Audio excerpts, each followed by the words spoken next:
Hello, my name is Mahisha Dellinger, and I'm the founder of Curls Beauty Brands, and we create amazing organic products for women and girls embrace their natural curls. I started Curls over 18 years ago because I myself was a customer looking for products for my naturally curly hair that were not full of chemicals, and that was near impossible to do. So I decided, like most businesses, to create the solution for an unmet problem. And I did so with much success out the gate because I knew instantly that there was a need and there was an untapped market that people wanted to have products that would be great for their hair and be natural. My entry into the retail space was exhilarating, it was stressful, it was amazing, it was all-encompassing, it was a lot. It was my first time really having to produce at such a high level. I was 100% e-commerce at first, and when I shifted to retail, I had to immediately turn on the production lines and pump out a lot of products.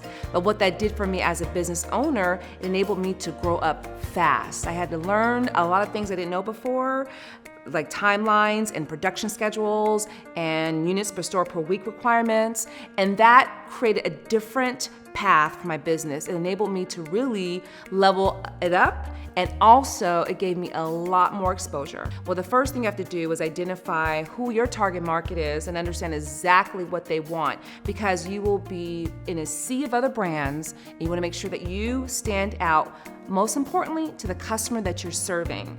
So how do you do that? You have to really get ingrained into who he or she is and understand that you have 7 seconds to capture their attention while they're scanning the shelves. So make sure that your unique selling proposition is well printed and known, and make sure that you're delivering, because beyond the first sell, you have to bring back the repeat sales. So you want to make sure, one, that you communicate it clearly and effectively and quickly.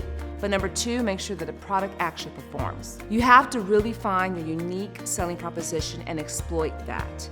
Think about the water aisles or where you buy bread. There are hundreds of brands, and they don't worry about it. You know why? Because they exploit their unique selling propositions. For curls, what we do is we make sure that we do not use ingredients that are overdone in our category. We make sure we formulate with ingredients that have a great clinical story, great performance, but also unique and haven't been used before. So you have to find a way to be different and elevate against your competition. So scan those aisles, see what everyone else is doing. If the aisles are all white and black, you become the colorful one. If it's colorful, you bring black and white. You just have to be different and make sure that you stand out and pop and bring value. So how do you innovate and evolve your brand as it grows? Well, the key thing is, for me, and I always say all the time, you have to evolve or you'll dissolve.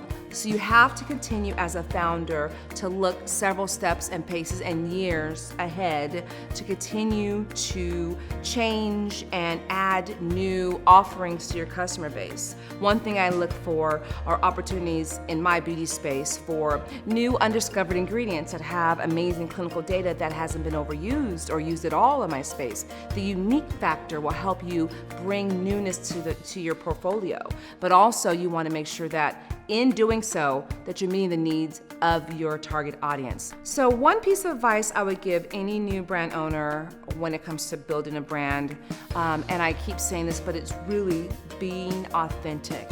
Do not copycat and try to do what the person to your left is doing or to the right. You will never win being someone else. So understand your brand identity, create that first before you even go to market. Understand clearly who you are as a brand and who your customer base is, and you will never disappoint and you will never fail.